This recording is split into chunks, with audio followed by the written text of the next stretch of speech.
সুপ্রিয় চাকরি প্রত্যাশী ভাই বোনেরা, আসসালামু আলাইকুম। কী অবস্থা, সবাই কেমন আছেন? আশা করি আল্লাহর রহমতে অনেক ভালো আছেন এবং সুস্থ আছেন। তো আপনারা যারা 1485 পদে সমাজসেবা অধিদপ্তরের সমাজকর্মী ইউনিয়নের যে পদটি আছে, আবেদন করার আগে অবশ্যই ভিডিওটি দেখবেন এবং যারা আবেদন করেছেন তারাও এই ভিডিওটি দেখবেন, কারণ এখানে আমি খাতায় নোট করছি আমি বিগত যে ভিডিওটি দিয়েছিলাম সমাজসেবা অধিদপ্তরের কাজ কী, বেতন, পেনশন সকল বিস্তারিত, সেই ভিডিওতে অনেকে কমেন্ট করছেন।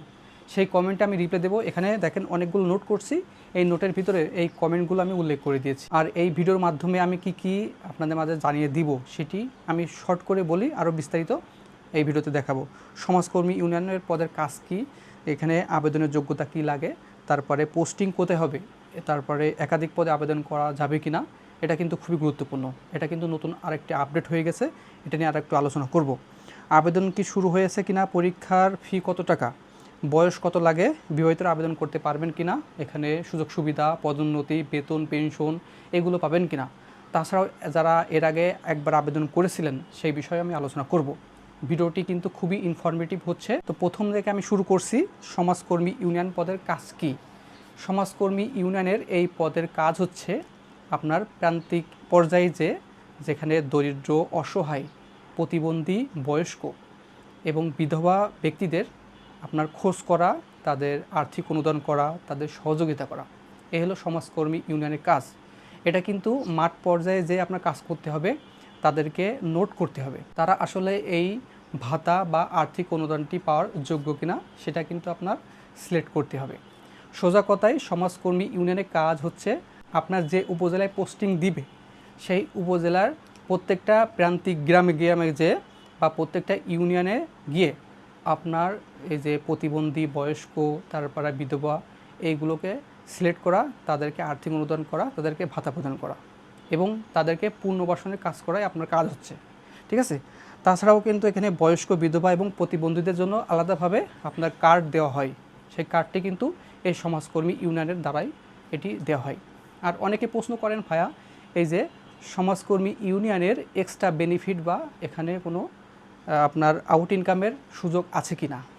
অবশ্যই এখানে কিন্তু কিছু হলেও আপনি আর্থিক অনুদানে একটু হেল্প হলেও পাবেন, এখানে সুযোগ আছে।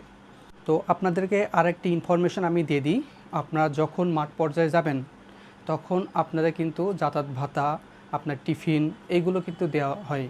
এখানে কিন্তু আপনার এক্সট্রা আলাদা ইনকাম বা আপনার টাকার একটা ফ্যাসিলিটিস পাবেন। তারপর আবেদনের যোগ্যতা কি লাগে, এখানে এইচএসসি পাস, সর্বনিম্ন আপনি ইন্টার পাস করলে যে কোনো শাখা থেকে, সেটি আর্টস, কমার্স, সায়েন্স, ভোকেশনাল, মাদ্রাসা অথবা কারিগরি শাখা থেকে আপনি পাস করলে এখানে আবেদন করতে পারবেন। আর বাংলাদেশের 64 জেলা থেকে নারী পুরুষ উভয় এখানে আবেদন করার সুযোগ থাকছে। আর এখানে বয়স কিন্তু অবশ্যই আপনার 18 থেকে 32 বছরের ভিতরে থাকতে হবে। পোস্টিং কোথায় হবে, প্রথম পর্যায়ে আপনার জেলায় যে কোনো একটি উপজেলায় পোস্টিং হবে, তারপরে আপনি ট্রান্সফার হয়ে আপনার নিজ উপজেলায় চলে আসতে পারবেন। বিশেষ করে আপনি নিজের গ্রামের থেকে অফিসগুলো করতে পারবেন। এর অফিসটি নিজ উপজেলায় হয়ে থাকে বা প্রত্যেকটা উপজেলা পর্যায়ে অফিস আছে সমাজসেবা অধিদপ্তরের, সেই অফিসে আপনার চাকরিটি হবে। তো তারপরে সবচেয়ে বেশি আকর্ষণীয় যে কমেন্টটি, সেটি হচ্ছে একাধিক পদে আবেদন করতে পারবেন কিনা। দেখা যাচ্ছে আপনি সমাজকর্মী ইউনিয়ন পদে আবেদন করলাম, তারপরে আপনি যে অফিস সহায়ক যে বড় পদ, এটা আবেদন করতে পারবো কিনা। হ্যাঁ, অবশ্যই এখানে 2টা পদে বা একাধিক পদে আবেদন করা যাবে। আপনি সমাজকর্মী ইউনিয়ন পদে আবেদন করলেন, সাথে আপনি অফিস সহায়ক পদে আবেদন করতে পারবেন, অফিস সহকারী কাম কম্পিউটার মুদ্রাক্ষরে আবেদন করতে পারবেন। আগে যে সার্ভারটা ছিল সেটি চেঞ্জ হয়ে প্রথম আবেদন করা যাচ্ছিল না, একটা পদে আবেদন করার পরে পেমেন্ট নিচ্ছিল না। এখন সেটি আপডেট হয়েছে সার্ভার, এবং কর্তৃপক্ষ সিদ্ধান্ত অনুযায়ী এটা কিন্তু একাধিক পদে এখন আবেদন করা যাচ্ছে। আপনারা যারা আগে একটি পদে পেমেন্ট করে আরেকটি পদে পেমেন্ট করতে পারেননি, এখন আপনারা একাধিক পদে পেমেন্ট করতে পারবেন এবং আপনারা আবেদন করতে পারবেন। এই গুরুত্বপূর্ণ তথ্যটি অবশ্যই শেয়ার করে দিবেন, নিচে শেয়ার বাটন আছে। কারণ এই তথ্যটি আমি আগে একটি ভিডিও দিয়েছিলাম, সেখানে বলেছিলাম যে একটি বেশি পদে আবেদন করা যাচ্ছে না। প্রথম দিকে সার্ভারটি আপডেট ছিল না এবং কর্তৃপক্ষ সিদ্ধান্ত ছিল না যে একটি পদের বেশি আবেদন করার। সেজন্য এখন কর্তৃপক্ষ সিদ্ধান্ত অনুযায়ী একাধিক পদে আবেদন করতে পারবেন। আপনার যেটা পছন্দ হয় বা সবগুলো পদে আপনি আবেদন করতে পারবেন। তার পরীক্ষার ফি কত টাকা, এই সমাজকর্মী ইউনিয়নের পরীক্ষার ফি 112 টাকা। আর যার মাধ্যম থেকে আবেদন করতে চান সেই ক্ষেত্রে আপনার এক্সট্রা চার্জ দেওয়া লাগে তবে টেলিটক যে পরীক্ষার ফি, এখানে 112 টাকা আপনি দিতে হবে। আর এখানে বিবাহিতরা আবেদন করতে পারবেন কি না, এখানে বিবাহিত এবং অবিবাহিত উভয় আবেদন করার সুযোগ আছে, সবাই আবেদন করতে পারবেন। আর কি কি পড়তে হবে অনেকে প্রশ্ন করেছিলেন, এখানে বাংলা, অঙ্ক, ইংরেজি, সাধারণ জ্ঞান সকল বিষয় আপনার মিলেই পরীক্ষা হয়। এখানে এমসিকিউ এবং লিখিত পরীক্ষা অনুষ্ঠিত হয়। প্রথমত এমসিকিউ পরীক্ষা অনুষ্ঠিত হবে, পরবর্তী যদি লিখিত পরীক্ষা নেয় তাহলে লিখিত পরীক্ষার জন্য আলাদা ডেট দিবে। তো সাধারণত আমরা দেখেছি এর আগে এমসিকিউ পরীক্ষা অনুষ্ঠিত হওয়ার পরে তারপর ভাইবা, তারপরে আপনার চূড়ান্ত রেজাল্ট হয়েছে। সেক্ষেত্রে আবারও আপনার এমসিকিউ হয়ে আপনার ভাইবা হবে, তারপরে চূড়ান্ত রেজাল্ট আপনার প্রকাশিত হবে, এমন একটি নিয়ম আছে। তো আপনাদের এই যে এমসিকিউ লিখিত পরীক্ষার জন্য আমাদের একটি সাজেশন তৈরি করা আছে, উপর দিয়ে যে হোয়াটসঅ্যাপ নাম্বার আছে এখানে যোগাযোগ করে এই সাজেশনটি কালেকশন করে নিয়ে পড়তে থাকুন। এখানে বিগত সালে প্রশ্ন ব্যাংক, সাথে বাংলা, অঙ্ক, ইংরেজি, সাধারণ জ্ঞান সকল বিষয় দেওয়া আছে।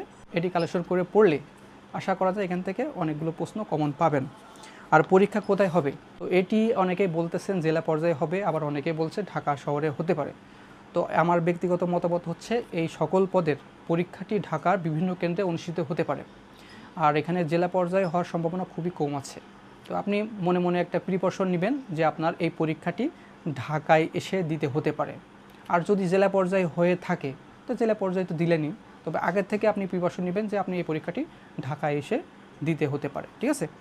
তারপরে সুযোগ সুবিধা কেমন, এখানে অনেক সুযোগ সুবিধা আছে আপনার এখানে। এটা কিন্তু সম্পূর্ণ সরকারি সকল সুযোগ সুবিধা, এখানে বেতন, পেনশন, প্রমোশন সকল সুযোগ সুবিধা এখানে ফ্যাসিলিটিস আছে। আর এখানে সমাজকর্মী ইউনিয়ন পদটিতে বেতন পাবেন 16তম গ্রেডের 9,300 থেকে 22,400 টাকা। আর আপনি এই চাকরিতে জয়েন করার পরে প্রথম মাসে বেতন পাবেন এখানে 18 থেকে 19,000 টাকা, এরকম বেতন পাবেন। বিভিন্ন এখানে আপনার উপজেলা এবং জেলা পর্যায়ে যাদের পোস্ট হবে সেখানে 1 থেকে 500 টাকার একটু ডিফারেন্স হবে, ঠিক আছে। তো বেশিরভাগে 18 থেকে 19,000 টাকার ভিতরে আপনি বেতন পাবেন প্রথম মাসে। তারপরে প্রত্যেক বছর 5% করে ইনক্রিমেন্ট হয় আপনার মূল যে বেসিক সেখান থেকে, ঠিক আছে। তাছাড়াও এখানে চিকিৎসা ভাতা পাবেন, বাড়ি ভাড়া পাবেন, এক্সট্রা সকল মানে ফ্যাসিলিটিস কিন্তু এটা আছে। সেজন্য এটা খুবই ভালো চাকরি, আপনার নিজ উপজেলা এবং নিজ গ্রামে থেকে এই চাকরিটি করতে পারবেন।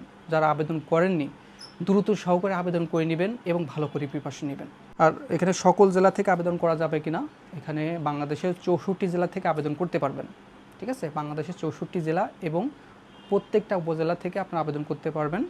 পুরুষ এবং মহিলা উভয় আবেদন করতে পারবেন, তবে আপনার বয়স অবশ্যই 18 থেকে 32 বছরের ভিতরে হতে হবে। আর এখানে আমি এর আগে এই পদে আবেদন করেছিলাম, নতুন করে আবেদন করতে হবে কিনা অনেকেই প্রশ্ন করছেন। এর আগে 2023 এবং 24 সালের অল্প পদ ছিল, সেই পদটি বাড়িয়ে এখন 312টি পদ করেছে। আপনারা এর আগে আবেদন যারা করেছিলেন নতুন করে আবেদন করার দরকার নাই। আর যারা নতুন আবেদন করার সুযোগ পেয়েছেন তারা অবশ্যই আবেদন করবেন। তারপর আরেক ভাই কমেন্ট করেছেন, আমি এইচএসসি পাস করেছি কিন্তু সার্টিফিকেট বের হয়নি, আমি কি আবেদন করতে পারবো কিনা। অবশ্যই আপনার এখানে সার্টিফিকেট লাগে না, শুধুমাত্র রেজাল্ট, পয়েন্ট আপনার এগুলো লাগে। শুধুমাত্র অনলাইনে যে আপনার মার্কশিট আছে ওইটা দেখালে আপনি আবেদন করতে পারবেন। এটা প্রথমে কোনো সার্টিফিকেট লাগে না, আর এটার কোনো মাঠ হয় না। সরাসরি আবেদন করার পরে অ্যাডমিট কার্ড আসে, অ্যাডমিট কার্ড পরে আপনার পরীক্ষা হয়। পরীক্ষা হওয়ার পরে যদি পরীক্ষা আপনি কোয়ালিফাই হন তখন সেই ক্ষেত্রে আপনার যখন ভাইভা হবে সেই ভাইভার ক্ষেত্রে আপনার সার্টিফিকেট এবং সকল ডকুমেন্ট লাগে। এর আগে কোনো ডকুমেন্ট লাগে না, শুধুমাত্র আপনারা রেজাল্ট বের হওয়ার সঙ্গে সঙ্গে আবেদন করতে পারবেন।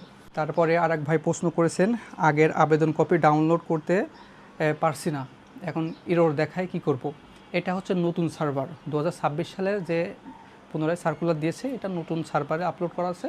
পুরাতন যে আপনারা যে আবেদন করেছিলেন সেই পুরাতন সার্ভারটা কিন্তু নাই, সেজন্য আপনার এরর দেখাচ্ছে। আপনার পরবর্তী এটি যখন আপনার সার্কুলার শেষ হয়ে যাবে তখন পুরাতন এবং নতুন দুইটা সার্ভারেই অ্যাড হবে, তখন আপনি ডাউনলোড করে নিতে পারবেন। আর যদি মনে সন্দেহ থাকে যে আমি আবেদন করেছি কিনা, আমি আবার আবেদন করা লাগবে কিনা, তবে আপনি ট্রাই করে দেখতে পারেন, ঠিক আছে। আমার বয়স 17 বছর 7 মাস, আমি কি আবেদন করতে পারবো কিনা। আপনার বয়স অবশ্যই 18 হতে হবে। 17 বছর 7 মাস 8 মাস এরকম হলে আবেদন করতে পারবেন না। 18 বছরের একদিন কম হলে আবেদন করতে পারবেন না, ঠিক আছে। অবশ্যই 18 প্লাস আপনার বয়স হতে হবে পুরুষ এবং মহিলা উভয়দের ক্ষেত্রে। ভাই আমি এই জবের করলে আমি পাশাপাশি অনার্সে পড়াশোনা চালিয়ে যেতে পারবো কিনা। অবশ্যই আপনি ইন্টারমিডিয়েট পাস করার পরে যখন আপনি চাকরিটি পাবেন আপনি অনার্সে ভর্তি হতে পারবেন, কিংবা ডিগ্রি করতে পারবেন, কিংবা আপনি উন্মুক্ততে ভর্তি হতে পারবেন, কোনো সমস্যা না। পরীক্ষার জন্য আপনি ছুটি পাবেন, এক্সট্রা আপনার ছাড় পাবেন, এখানে কোনো সমস্যা হবে না। আপনি অনার্স মাস্টার সব কিছু কমপ্লিট করতে পারবেন পাশাপাশি। এবার চাকরি হলে অন্য জেলায় স্থানান্তরিত হতে পারবো কিনা বা অন্য জেলায় পোস্টিং নিয়ে যেতে পারবো কিনা, অবশ্যই এখানে আবেদন করার মাধ্যমে আপনার পোস্টিং নেওয়া যায়, তবে এখানে খালি থাকার সাপেক্ষে পোস্টিংটি আপনি নিতে পারবেন। তারপরে আরেক ভাই কমেন্ট করেছেন যে আমার বয়স 32 বছর 4 দিন হয়ে গেছে, আমি আবেদন করতে পারবো কিনা। আপনার বয়স 32 বছর যদি একদিনও বেশি থাকে আবেদন করতে পারবেন না। এখানে 18 থেকে 32 বছরের ভিতরে যাদের বয়স তারাই শুধুমাত্র এখানে আবেদন করতে পারবেন। তারপরে এক আপু কমেন্ট করেছেন, আমি এইচএসসি পাস, বর্তমান অনার্সে ম্যানেজমেন্ট ডিপার্টমেন্টে পড়ছি, আমি একজন মেয়ে, আমার জন্য কোন পদটা ভালো হবে এটা সাজেস্ট করেন, এক কমেন্ট করেছিলেন। তো আপু আপনাকে বলছি, এটা মেয়েদের ক্ষেত্রে আপনার যারা সমাজকর্মী ইউনিয়ন, এটা একটু মাঠ পর্যায়ে চাকরি করতে হবে, মানে কাজ করতে হয়। তবে অফিস সহায়ক এবং অফিস সহকারী কাম কম্পিউটার মুদ্রাক্ষরিক, বড় ভাইয়া বা বড় আপুর একটা পদ আছে, ওইগুলো আপনি করতে পারবেন। তবে শিক্ষক একটি পদ আছে, ওটাও কিন্তু করতে পারবেন। এগুলো আপনার অফিসিয়াল, মানে অফিসের বাইরে যাওয়া লাগে না। তবে এই যে ইউনিয়ন সমাজকর্মী, এটা কিন্তু আপনার অফিসের বাইরেও কিন্তু মাঠ পর্যায়ে কাজ আছে, মাঠে যে আপনার এটি কাজ করতে হতে পারে, ঠিক আছে। সেই জন্য আপনারা যারা শিক্ষক, অফিস সহকারী কাম কম্পিউটার মুদ্রাক্ষরিক, এই পদগুলো আপনারা করতে পারেন। তো সবগুলো পরীক্ষা ঢাকাতে হবে কিনা, এই সবগুলো পরীক্ষায় ঢাকাতে হওয়ার সম্ভাবনা সবচেয়ে বেশি। আর আপনারা যারা এসএসসি এবং ইন্টারমিডিয়েট পাস করেছেন, অনেকে কমেন্ট করেছেন যে আমার পয়েন্ট কত হলে আবেদন করতে পারবো। আপনি সর্বনিম্ন এখানে 2.00 পেয়ে এখানে উত্তীর্ণ হলে আবেদন করতে পারবেন, সমস্যা হয় না। তবে এখানে পয়েন্টের কথা উল্লেখ নাই, যে কোনো পয়েন্টে পাইলে আপনি আবেদন করতে পারবেন।